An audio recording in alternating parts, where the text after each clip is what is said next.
إِنَّا أَعْطَيْنَاكَ الْكَوْثَرَ. We've given you the greatest, the most abundant good. If there's a God, why all of this chaos in the world?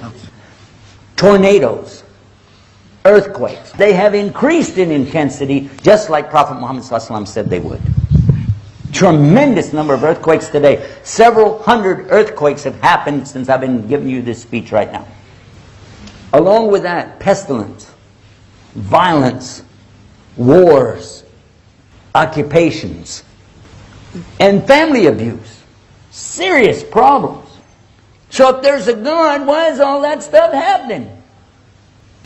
It means the person asking the question doesn't even have the basic understanding of what Islam taught. Islam never taught us that this was the Jannah. What? You thought you were in paradise? Look what Prophet Muhammad, peace be upon him, said.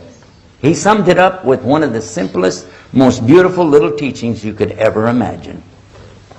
Ad-dunya sijnul mu'min wa jannatul kafir. This material existence that we're in, called hayat dunya, life of this world, is a prison to a true believer. But it's the only paradise to a disbeliever. He narrowed it down to two things: believers and disbelievers. We know as believers that this is the hardest thing we're going to go through. Because when this is over, that's it. It's done. You're not going to be put in any more tests. But you start seeing the results of the tests. You know how that goes. But for the disbeliever, this is their paradise. And that's why they want so desperately to build the big things here. The fancy cars, the beautiful homes, the best of clothes. You know what I'm saying? You know, strut your stuff, baby. Hey, this is what they're looking for.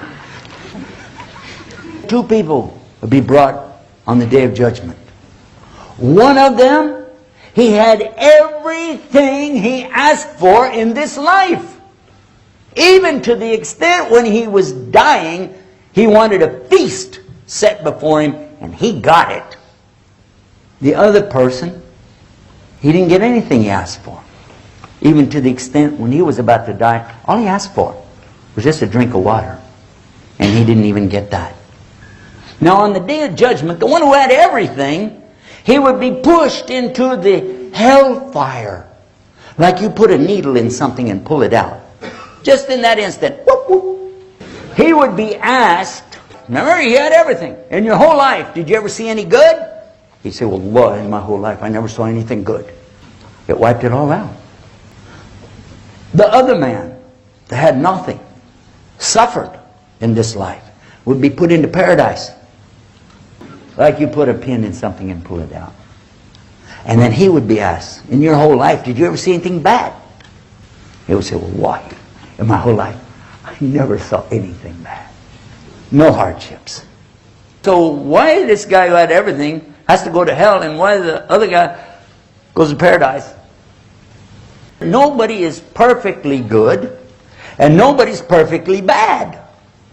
The man who had everything in this life, actually he was a very bad person. Allah hated him. So we don't have that concept, by the way. God is love and He loves everything and everybody, no matter how bad they are. No, no, no, no. We know that God is the loving al-wadud and ready to love anything and everything that's good, but He's also capable of shadid al-iqab, dealing it out heavy duty, and you don't want to know about that. So this man who Allah hated, who had done so many monstrously bad things to people, yet he did some good deeds. So Allah paid him in this life for his good deeds. So he would not even smell the paradise.